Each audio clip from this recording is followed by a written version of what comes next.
All right, YouTube, how you doing? Welcome back to the channel. It is Saturday, October 26th. We are traveling for a wedding. It is the last wedding of the summer. I know I've gone to 1,000,000 this year, but that being said, we have an abbreviated version of the NBA video today. Normally, we're going through each and every game. I'm giving you my lean on the side, total, any player props like that. But today, I just have 3 NBA plays coming your way. One money line play, and then one player prop play that's, I guess, split into 2.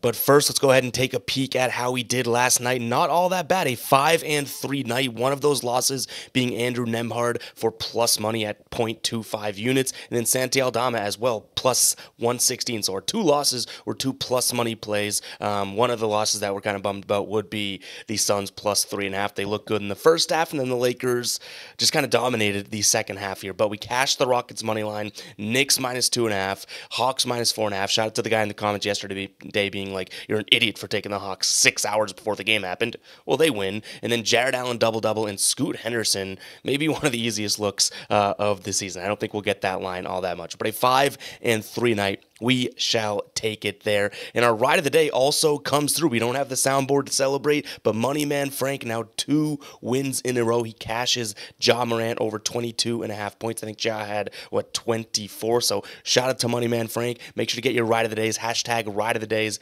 in the comments. Still going to ride with Frank. We might not have time to post it on X, so make sure you guys are checking in the comments what he rolls with. But as always, guys, just use that hashtag. Get your favorite plays in the comments to help some other people out. There's a lot of people in the comments throwing out some absolute bangers that I might not think of or bring up during the show or the videos. So love seeing all of those plays in the comments. So drop those down there. But let's go ahead and dive into today's game. Hit that like button. Hit that subscribe button. I know we all like the normal NBA videos, but while we're traveling and whatnot, I would rather get out some content than just saying, hey, we'll take a vacation day or we'll skip it, because we don't do that around here, right? So we at least have 3 plays coming your way. Like I said, a money line play, which we'll start with in just a second, and then a player prop that kind of goes in 2 different directions. So essentially 3 plays coming your way.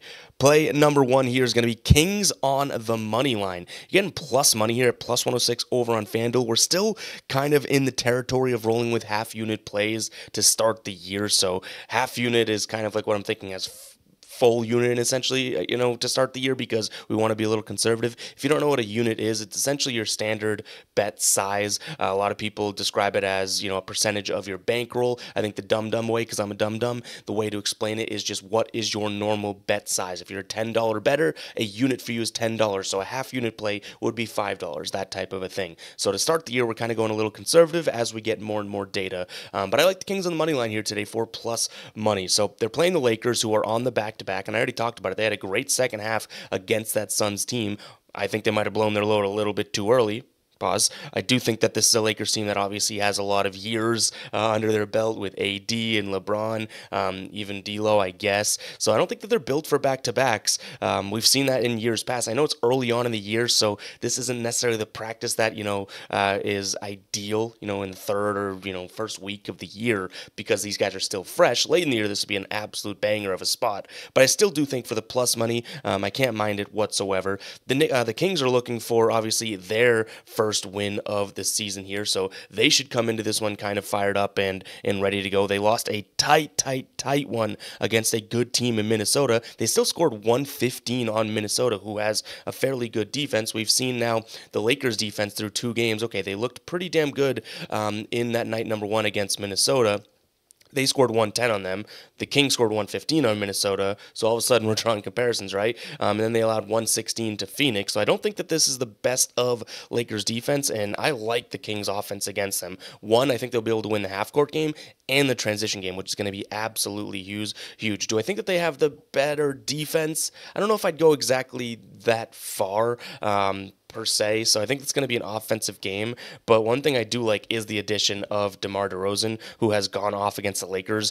Last year he did, and his last couple times. So getting a Lakers recent killer on your team to go along with the current guys on your squad as well seems like a recipe for success. Now they have Fox, Herter, DeRozan, Murray, and Sabonis. I really do like that overall. Now, The one thing that I don't know if I like to follow these trends and whatnot, because the teams look different from year to year, but some of these trends, I got them right here, it is crazy against the Lakers for the Kings. So they've won 8 of their last 10, 5 straight. They won all 4 last year. 3 of those they were underdogs in. So yeah, if we follow those trends, if we follow who's the daddy of who, sounds kind of crazy to say, but the Kings have dog walked the Lakers as of late. So I like the Kings on the money line. A lot points to it, but again, it kind of started with targeting the Lakers on the back-to-back. If you don't believe in that, then maybe temper your expectations a little bit. I think that's a massive piece for tonight. But let's go ahead and dive into the player prop that I'm liking for today as well. Again, it's 2 props on the same player. Let's jump into it. But before we do jump into the player prop and the player that I like, let's talk about a player prop app here, Sleeper. They are offering a 200% deposit match, which is absolutely crazy. You put in $100, you are going to get $300 in your account to play with. Yeah, I don't know, they're crazy, but go take advantage of it, guys. You can also throw in 50, you will get 150 in your account. You guys are little mathematicians. You can do the math as well. You essentially 3 times your money by taking advantage of this opportunity. And they have a Luka free square, 0.5 points for Luka today. Go check out Sleeper, guys. If you do not know what it is, you essentially pick a bunch of player props, more than 2 into an entry, right? So you can pick 2, you can pick 3, 4. The more you win out of your selections, the more you get right. You just pick more or less based on their set projections. And what I like about their payout is the fact that each and every slip has its own dynamic payout, much like odds on a sports book, right? So it doesn't just follow the fixed payout structure like a lot of DFS apps out there. 3 for 3 is 5x, 2 for 2 is 3x, that type of thing. No, each and every play on Sleeper changes the payout, and you can run up to 100 times over there. It's crazy. Go get this 200% deposit match as well as this Luka free square. I've been using Sleeper for years. If you check it out, you will not regret it. How do you find it? That link is in the pinned comment. It's also in the description. Whatever is easiest for you, go ahead and check it out. Again, link in the pinned comment and the description. Go check out Sleeper. All right, so the player we're looking at here, I'm targeting Naz Reid, Minnesota Timberwolf here. I like him over 18.5 PRA for a quarter unit, and then also over 1.5 three-pointers made for a quarter unit as well. So like I said, it's one play in a sense. I think if he has a good game, he hits both of these, and then we're just pretty much topping off that 0.5 units in if you combine these two, quarter and quarter. So he didn't start the season off all that great, but he didn't start terribly. He had 17 PRA night number 1 against the Lakers.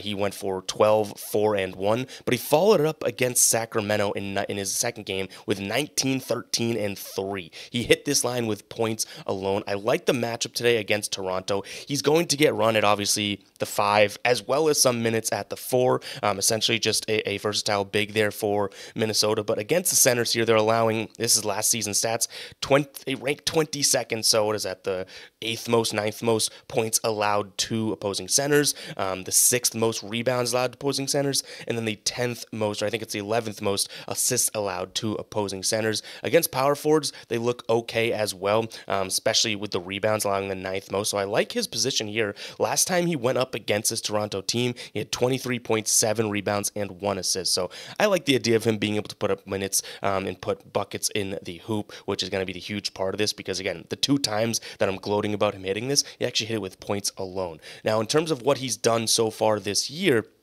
like I said, he hit it in one game, didn't hit it in the other, but he's getting a steady dose of 26 minutes, 26.4 in night number 1, 26.5 in night number 2. He's shooting the ball about 9 times per game. 8 in one, 10 in the other. He shot 38% in that first game, and then 60% in the second. So even if he goes somewhere in the middle there, I like him to score some points. But what I really like is the fact that he had 12 and 14 rebound chances, and then 3 and 5 potential assists. So the quantity is there. Can he rattle it off, and can he pull it off? We shall see, but I do like the matchup. Now, like I said, he's been playing right around 26 minutes per game.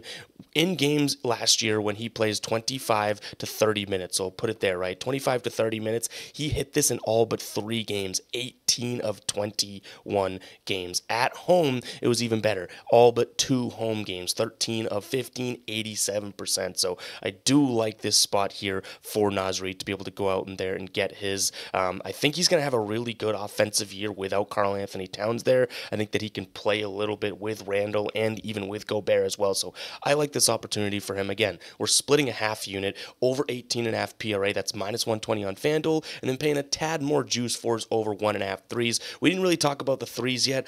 He had 2 night number 1, and then he had 5 night number 2. Excuse me, 4 night number 2. He shot the ball 4 times night number 1 and 7 times night number 2. Toronto against threes last season, just a year ago, the 6th highest 3-point percentage.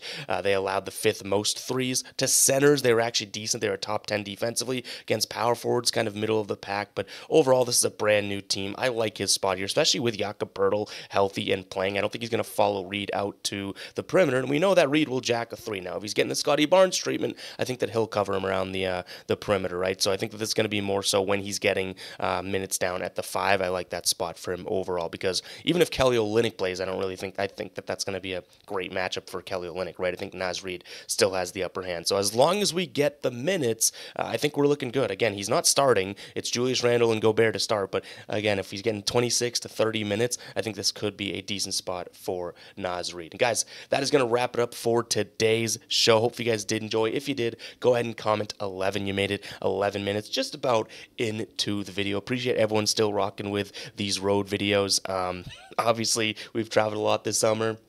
Maybe things slow down a little bit. Who knows? We're a wild man. But yeah, very much appreciative of the people that still rock with me while we're doing these road videos and whatnot, because I still think there's a lot of value and a lot of good content within that, even if it may not be up to par like I think our normal production value is. But that's all I have for you guys. We'll catch you guys in the next one, all right? Peace out.